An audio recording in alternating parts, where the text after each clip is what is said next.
Meet the ಗಿಂಪ್ಗೆ ನಿಮಗೆ ಸ್ವಾಗತ. ಇದನ್ನು ರಾಲ್ಫ್ ಸ್ಟೆನಾರ್ಟ್ ಅವರು ಉತ್ತರ ಜರ್ಮನಿಯ ಬ್ರೆಮೆನ್ ಎನ್ನುವಲ್ಲಿ ರೆಕಾರ್ಡ್ ಮಾಡಿದ್ದಾರೆ. ನನಗೆ ನ್ಯೂಯಾರ್ಕ್ ನ ಜೇಸನ್ ಎನ್ನುವವರಿಂದ ಒಂದು ಇಮೇಲ್ ಬಂದಿದೆ. ನಾನು ಟ್ರಿಪ್ಟಿಕ್ಸ್ ಅನ್ನು ಮಾಡಲು ಆರಂಭಿಸುವ ಮೊದಲು ಅದನ್ನು ಬೇರೆ ವಿಧದಲ್ಲಿ ಮಾಡುವ ವಿಧಾನವನ್ನು ಹುಡುಕಬೇಕೆಂದು ಅವರು ಟ್ರಿಪ್ಟಿಕ್ಸ್ ನ ಕುರಿತು ಇರುವ ಕಾರ್ಯಕ್ರಮವನ್ನು ತಡೆದರು ಮತ್ತು ಅವರು ಲೇಯರ್ ಮಾಸ್ಕ್ ಅನ್ನು ಬಳಸಿ ಮಾಡುವ ವಿಧಾನವನ್ನು ಹುಡುಕಿದರು. ನಾನು ಅದನ್ನು ನಿಮಗೆ ಈ ಟ್ಯುಟೋರಿಯಲ್ ನಲ್ಲಿ ತೋರಿಸಬೇಕೆಂದಿದ್ದೇನೆ. ಜೇಸನ್ ಅವರು ಟ್ರಿಪ್ಟಿಕ್ಸ್ ಅನ್ನು ಮಾಡಲು ಬಳಸಿದ ಇಮೇಜ್ ಅನ್ನು ನಿಮಗೆ ನಾನು ತೋರಿಸಲು ಸಾಧ್ಯವಿಲ್ಲ, ಏಕೆಂದರೆ ಅವರು ಉಚಿತವಾಗಿ ಲಭ್ಯವಿಲ್ಲದ ಇಮೇಜ್ ಗಳನ್ನು ಬಳಸಿದರು. ಹೀಗಾಗಿ ನಾನು ಅವುಗಳನ್ನು ಬಳಸಲು ಸಾಧ್ಯವಿಲ್ಲ. ಟ್ರಿಪ್ಟಿಕ್ಸ್ ಅನ್ನು ಮಾಡಲು ಲೇಯರ್ ಮಾಸ್ಕ್ ಅನ್ನು ಬಳಸುವುದು ತುಂಬಾ ಸುಲಭ ಮತ್ತು ಲೇಯರ್ ಮಾಸ್ಕ್ ಅನ್ನು ಬಳಸುವುದರ ಬಗೆಗೆ ಇರುವ ಅವರ ಪರಿಕಲ್ಪನೆಯನ್ನು ನಾನು ಸ್ವಲ್ಪ ಮಾರ್ಪಡಿಸಿದ್ದೇನೆ. ನನಗೆ ಈ ಆಲೋಚನೆ ಏಕೆ ಬರಲಿಲ್ಲವೆಂದು ಆಶ್ಚರ್ಯವಾಗುತ್ತದೆ. ನಾನು ಟ್ರಿಪ್ಟಿಕ್ಸ್ ಅನ್ನು ಇಲ್ಲಿಯ ಈ 3 ಶಾಟ್ ಗಳೊಂದಿಗೆ ಮಾಡಬಯಸುತ್ತೇನೆ. ನನಗೆ ಈ ಇಮೇಜ್ ಎಡಭಾಗದಲ್ಲಿ, ಈ ಎರಡನೆಯದ್ದು ಮಧ್ಯದಲ್ಲಿ ಮತ್ತು ಇದು ಬಲಭಾಗದಲ್ಲಿ ಬೇಕಾಗಿದೆ. ನನಗೆ ಈ ಚಚ್ಚೌಕವಾದ ಫ್ರೇಮ್ ಗಳನ್ನು ಈ ಇಮೇಜ್ ಗೆ ಹೊಂದುವಂತೆ ಬದಲಾಯಿಸಬೇಕಾಗಿದೆ. ಇದು ಹೇಗೆ ಆಗುವುದೆಂದು ನಾವು ನೋಡುವೆವು. ಈಗ ನಾನು ಇಲ್ಲಿಯ ಈ ಇಮೇಜ್ ಗಳೊಂದಿಗೆ ಟ್ರಿಪ್ಟಿಕ್ಸ್ ಅನ್ನು ಮಾಡಲು ಆರಂಭಿಸಬಹುದು ಮತ್ತು ನನ್ನ ಟೂಲ್ ಬಾಕ್ಸ್ ವಿಂಡೋವನ್ನು ಮುಂಭಾಗದಲ್ಲಿ ತರಲು ನಾನು ಟ್ಯಾಬ್ ಅನ್ನು ಒತ್ತುತ್ತೇನೆ. ಹೊಸ ಇಮೇಜ್ ಅನ್ನು ಕ್ರಿಯೇಟ್ ಮಾಡಲು ಫೈಲ್ ಎನ್ನುವುದರ ಮೇಲೆ ಕ್ಲಿಕ್ ಮಾಡಿ, ನ್ಯೂ ಎನ್ನುವುದನ್ನು ಆಯ್ಕೆ ಮಾಡಿ, ಡಿಫಾಲ್ಟ್ ವ್ಯಾಲ್ಯೂಗಳಾಗಿ ಅಗಲವನ್ನು 3400 ಮತ್ತು ಎತ್ತರವನ್ನು 1200 ಎಂದು ಪಡೆಯುತ್ತೇವೆ. ಆದ್ದರಿಂದ ನಾನು ಮಧ್ಯದಲ್ಲಿ 100 ಪಿಕ್ಸೆಲ್ ಗಳ ಅಂಚು ಇರುವ 1000 by 1000 ಸೈಜ್ ನ 3 ಇಮೇಜ್ ಗಳನ್ನು ಹೊಂದಿದ್ದೇನೆ. ಇದು ಹೇಗೆ ಆಗುವುದೆಂದು ನಾವು ನೋಡೋಣ. ಈ ಇಮೇಜ್ ಅನ್ನು ಹೊಸ ಇಮೇಜ್ ನಲ್ಲಿ ಪಡೆಯಲು ಟೂಲ್ ಬಾಕ್ಸ್ ನಿಂದ ಈ ಇಮೇಜ್ ನ ಬ್ಯಾಕ್ ಗ್ರೌಂಡ್ ಲೇಯರ್ ಅನ್ನು ನನ್ನ ಇಲ್ಲಿಯ ಹೊಸ ಇಮೇಜ್ ಗೆ ಎಳೆಯುತ್ತೇನೆ ಹಾಗೂ ಇಲ್ಲಿ ನೀವು ಬ್ಯಾಕ್ ಗ್ರೌಂಡ್ ಕಾಪಿಯನ್ನು ಪಡೆಯುತ್ತೀರಿ.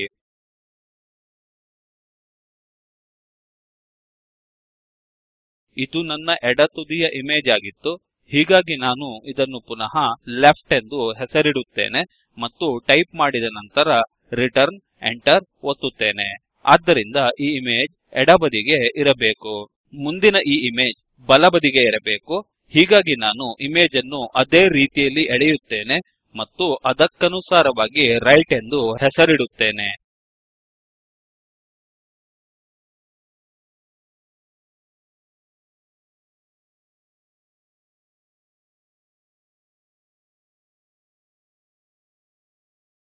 ಇದು ಮೂರನೆಯ ಇಮೇಜ್ ಆಗಿದೆ ಹಾಗೂ ಇದು ನನ್ನ ಮಧ್ಯದ ವಿಂಡೋ ಆಗುವುದು.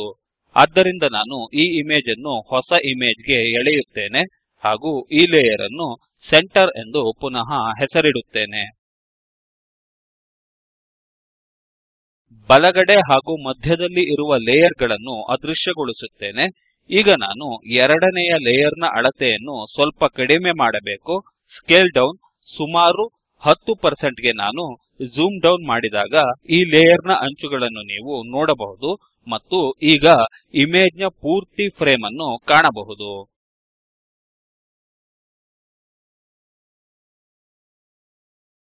ಈಗ ನಾನು ಮೂವ್ ಟೂಲ್ ಅನ್ನು ಆಯ್ಕೆ ಮಾಡುತ್ತೇನೆ. ಇದರಿಂದ ನಾನು ಇಮೇಜ್ ಅನ್ನು ಕದಲಿಸಲು ಹಾಗೂ ಸ್ವಲ್ಪ ಸರಿ ಹೊಂದಿಸಲು ಸಾಧ್ಯವಿದೆ. ಈ ಇಮೇಜ್ ಸರಿಯುತ್ತಿಲ್ಲ, ಏಕೆಂದರೆ ನಾನು ಮಧ್ಯದ ಲೇಯರ್ ಅನ್ನು ಆಯ್ಕೆ ಮಾಡಿದ್ದೇನೆ.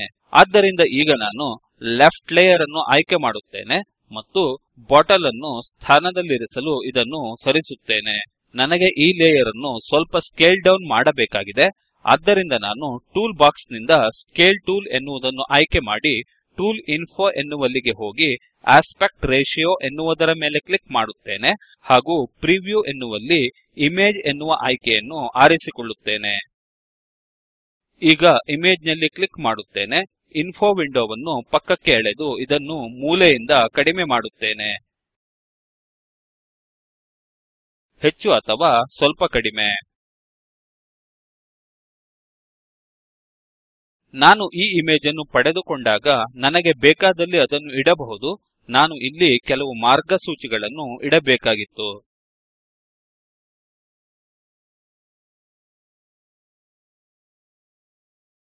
ಆದ್ದರಿಂದ ಇಮೇಜ್ ನಲ್ಲಿ 100% ನಷ್ಟು ಝೂಮ್ ಇನ್ ಮಾಡಿ ಮೇಲಿನ ಎಡ ಮೂಲೆಗೆ ಹೋಗುತ್ತೇನೆ.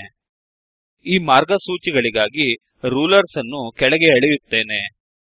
ನನಗೆ ರೂಲರ್ ಅನ್ನು ಸರಿಸಲು ಏಕೆ ಸಾಧ್ಯವಾಗಲಿಲ್ಲವೆಂದು ಆಶ್ಚರ್ಯವಾಗಿತ್ತು. ಇಲ್ಲಿ ಮೂವ್ ದ ಆಕ್ಟಿವ್ ಲೇಯರ್ ಎನ್ನುವ ಒಂದು ಆಯ್ಕೆ ಇದೆ. ಇದನ್ನು ಆಯ್ಕೆ ಮಾಡುವುದರಿಂದ ನಾನು ಆಕ್ಟಿವ್ ಲೇಯರ್ ಅನ್ನು ಸರಿಸಬಹುದು. ಲೇಯರ್ ಗಳನ್ನು ರಕ್ಷಿಸಲು ಇದು ಒಳ್ಳೆಯ ಆಯ್ಕೆಯಾಗಿದೆ. ಫ್ರೇಮ್ ನ ಸೈಜ್ ಅನ್ನು 100 ಎಂದು ಬಲಗಡೆಗೆ ಆಯ್ಕೆ ಮಾಡಿ ಕೆಳಗೆ ಹೋಗಿ 1100 ಎಂದು ಸೆಟ್ ಮಾಡುತ್ತೇನೆ. ಬಲಗಡೆಗೆ 1100 ಎಂದು ಸೆಟ್ ಮಾಡುತ್ತೇನೆ.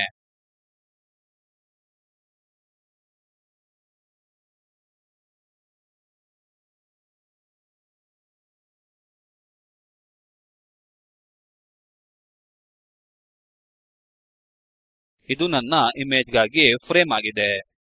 Shift Ctrl E ನನಗೆ ಪೂರ್ತಿ ಇಮೇಜ್ ಅನ್ನು ಕೊಡುತ್ತದೆ.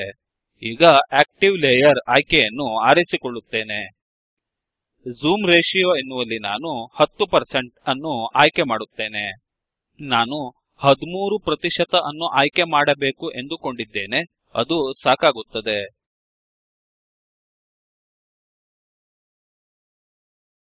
ನಾನು ಸ್ಕೇಲ್ ಟೂಲ್ ಅಥವಾ ಕೀಪ್ ಆಸ್ಪೆಕ್ಟ್ ನ ಮೇಲೆ ಕ್ಲಿಕ್ ಮಾಡುತ್ತೇನೆ. ಈ ಸ್ಕೇಲ್ ವಿಂಡೋವನ್ನು ಫ್ರೇಮ್ ನ ಹೊರಗೆ ಎಳೆಯುತ್ತೇನೆ. ಈಗ ನಾನು ಈ ಇಮೇಜ್ ಅನ್ನು ಸ್ಕೇಲ್ ಮಾಡುತ್ತೇನೆ. ಈ ಇಮೇಜ್ ಅನ್ನು ಎಲ್ಲಿಡಬೇಕೆಂದು ನೋಡಲು ಈಗ ನಾನು ಫ್ರೇಮ್ ಅನ್ನು ಪಡೆದಿದ್ದೇನೆ. ಇದನ್ನು ಸ್ವಲ್ಪ ಚಿಕ್ಕದು ಮಾಡಬೇಕೆಂದು ಯೋಚಿಸುತ್ತಿದ್ದೇನೆ, ಏಕೆಂದರೆ ನನಗೆ ಇಲ್ಲಿ ಇಮೇಜ್ ನಲ್ಲಿ ಗಾಜಿನ ನೆರಳು ಬೇಕಾಗಿದೆ.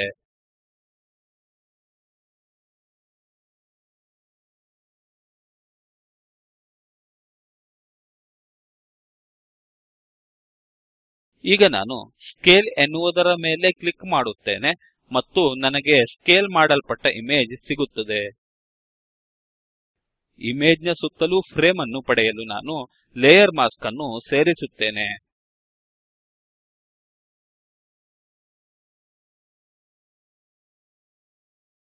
ನಾನು ನನ್ನ ಲೇಯರ್ ಮಾಸ್ಕ್ ಅನ್ನು ಬ್ಲ್ಯಾಕ್ ಎಂದರೆ ಫುಲ್ ಟ್ರಾನ್ಸ್ಪರೆನ್ಸಿ ಎಂದು ಮಾಡುತ್ತೇನೆ ಮತ್ತು ಆಡ್ ಎನ್ನುವುದರ ಮೇಲೆ ಕ್ಲಿಕ್ ಮಾಡುತ್ತೇನೆ. ಈಗ ಇಲ್ಲಿ ಅಂಚುಗಳ ಒಳಗಡೆಯಲ್ಲಿ ನಾನು ರೆಕ್ಟಾಂಗಲ್ ಎನ್ನುವುದನ್ನು ಆಯ್ಕೆ ಮಾಡಿ ಅದನ್ನು ಬಿಳಿ ಬಣ್ಣದಿಂದ ತುಂಬುತ್ತೇನೆ. ನಾನು ವೈಟ್ ಅನ್ನು ಇಲ್ಲಿಗೆ ಎಳೆಯುತ್ತೇನೆ ಹಾಗೂ ಬಾಟಲ್ ಈಗ ಕಾಣಿಸುವುದನ್ನು ನೀವು ನೋಡಬಹುದು.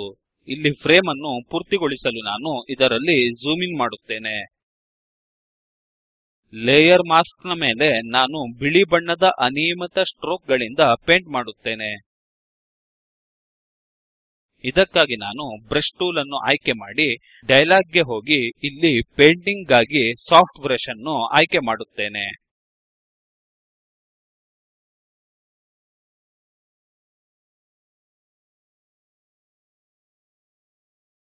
ಪೇಂಟಿಂಗ್ ಮಾಡುವ ಮೊದಲು Shift Ctrl A ಒತ್ತುವುದರ ಮೂಲಕ ನಾನು ನನ್ನ ಆಯ್ಕೆಯನ್ನು ಡಿಸೆಲೆಕ್ಟ್ ಮಾಡಬೇಕು. ಈಗ ನಾನು ಬಿಳಿ ಬಣ್ಣದಿಂದ ಪೇಂಟ್ ಮಾಡಲು ಸಾಧ್ಯವಿದೆ. ವೈಟ್ ಆಯ್ಕೆಯಾಗಿದೆ. ಈಗ ಇಲ್ಲಿ ಸುತ್ತಲೂ ನಾನು ಬಿಳಿ ಬಣ್ಣದಿಂದ ಪೇಂಟ್ ಮಾಡುತ್ತೇನೆ. ಲೇಯರ್ ಮಾಸ್ಕ್ ನ ಮೇಲೆ ಬಿಳಿ ಬಣ್ಣದಿಂದ ಪೇಂಟ್ ಮಾಡುವಾಗ ಕೆಳಗಿರುವ ಇಮೇಜ್ ಅನ್ನು ನಾನು ಬಹಿರಂಗಪಡಿಸುತ್ತಿದ್ದೇನೆ. ಪೇಂಟಿಂಗ್ ಅನಿಯಮಿತವಾಗಿದೆ, ಆದರೆ ಪರವಾಗಿಲ್ಲ.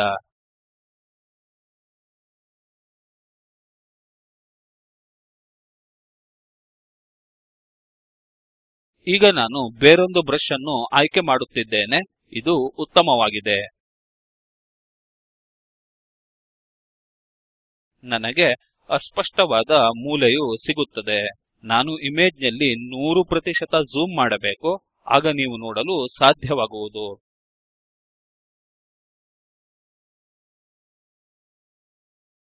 ನಾನು ಇಲ್ಲಿ ಒಂದು ತೆರೆದ ಅಸ್ಪಷ್ಟ ಅಂಚನ್ನು ಪಡೆಯುತ್ತೇನೆ ಹಾಗೂ ಅದರ ಮೇಲೆ 2 ಸಲ ಪೇಂಟ್ ಮಾಡಿ ಒಂದು ಕ್ಷಣದಲ್ಲಿ ಅದನ್ನು ಇನ್ನೂ ಸ್ವಲ್ಪ ಅಸ್ಪಷ್ಟಗೊಳಿಸುತ್ತೇನೆ.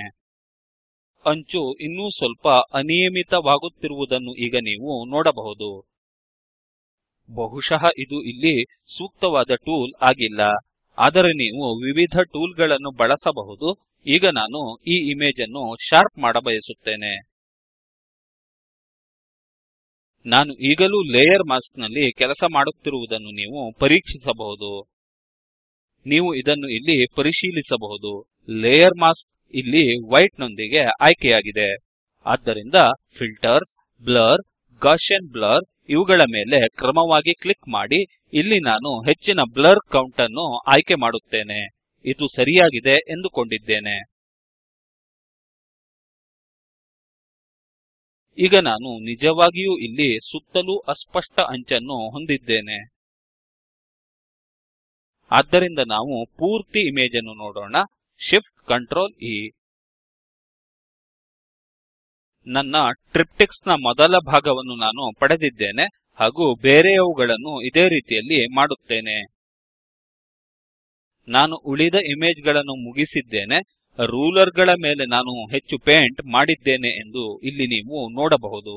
ಅದನ್ನು ಇಲ್ಲಿಯೂ ಮಾಡಲು ಸಾಧ್ಯವಿದೆ. ಈಗ ನನಗೆ ರೂಲರ್ ಗಳನ್ನು ತೆಗೆಯಬೇಕಾಗಿದೆ. ಇದನ್ನು ಮಾಡುವ ಹೊಸ ವಿಧಾನವೆಂದರೆ ಕ್ರಮವಾಗಿ ಇಮೇಜ್ ಗೈಡ್ಸ್ ಗೆ ಹೋಗಿ ಇಲ್ಲಿ ನಾನು ಎಲ್ಲ ಗೈಡ್ಸ್ ಅನ್ನು ತೆಗೆದುಹಾಕಬಹುದು. ಇಲ್ಲಿ ನಾನು ನ್ಯೂ ಗೈಡ್ ಎನ್ನುವುದನ್ನು ಮಾಡಿ ಅದರ ಸ್ಥಾನವನ್ನು ಸಂಖ್ಯಾತ್ಮಕವಾಗಿ ಆಯ್ಕೆ ಮಾಡಲು ಸಾಧ್ಯ ಎಂದು ಕಂಡುಹಿಡಿದಿದ್ದೇನೆ. ಈ ಆಯ್ಕೆಗಳನ್ನು ಹೊಂದಿರುವುದು ಅದ್ಭುತವಾಗಿದೆ. ಗಿಂಪ್ ಎಷ್ಟೊಂದು ಆಯ್ಕೆಗಳನ್ನು ಹೊಂದಿದೆ ಎಂದರೆ ನೀವು ಅವುಗಳೆಲ್ಲವನ್ನೂ ನೆನಪಿಡಲು ಸಾಧ್ಯವಿಲ್ಲ. ವ್ಯೂ ಗೆ ಹೋಗಿ ಮತ್ತು ಲೇಯರ್ ಬೌಂಡರಿ ಆಯ್ಕೆಯನ್ನು ಡಿಸೆಲೆಕ್ಟ್ ಮಾಡಿ. ನನಗೆ ಈ ಬಾಟಲ್ ಸ್ವಲ್ಪ ಮೇಲೆ ಮೂಲೆಯಲ್ಲಿ ಬೇಕಾಗಿದೆ.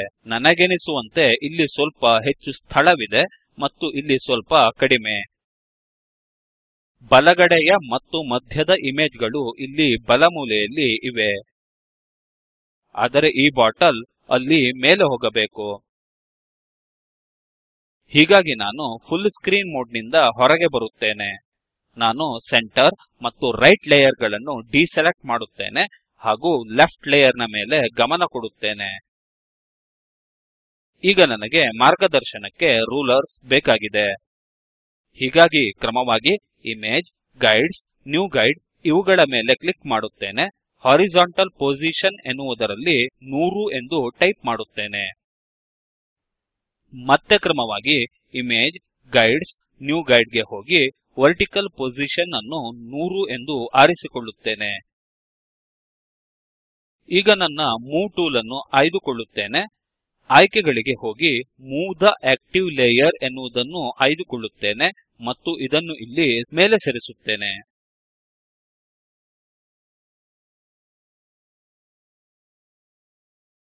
ನಾನು ಒಂದು ತಪ್ಪು ಮಾಡಿದ್ದೇನೆ. ಆದ್ದರಿಂದ ನಾನು ಈ ಸ್ಟೆಪ್ ಅನ್ನು Ctrl Z ಒತ್ತುವುದರ ಮೂಲಕ ಅಂಡು ಮಾಡುತ್ತೇನೆ.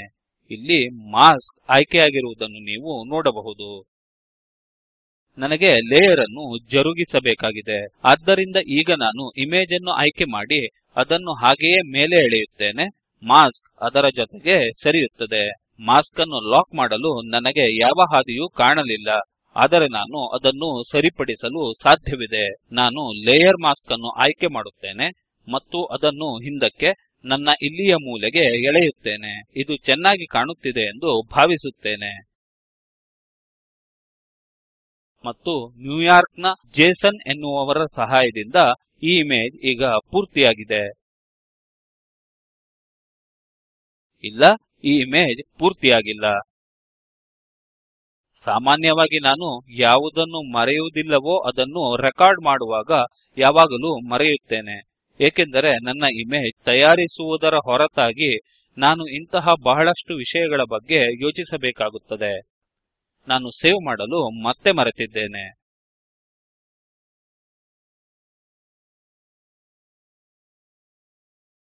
ಇದನ್ನು Jägermeister.xcf ಎಂದು ಸೇವ್ ಮಾಡಿರಿ.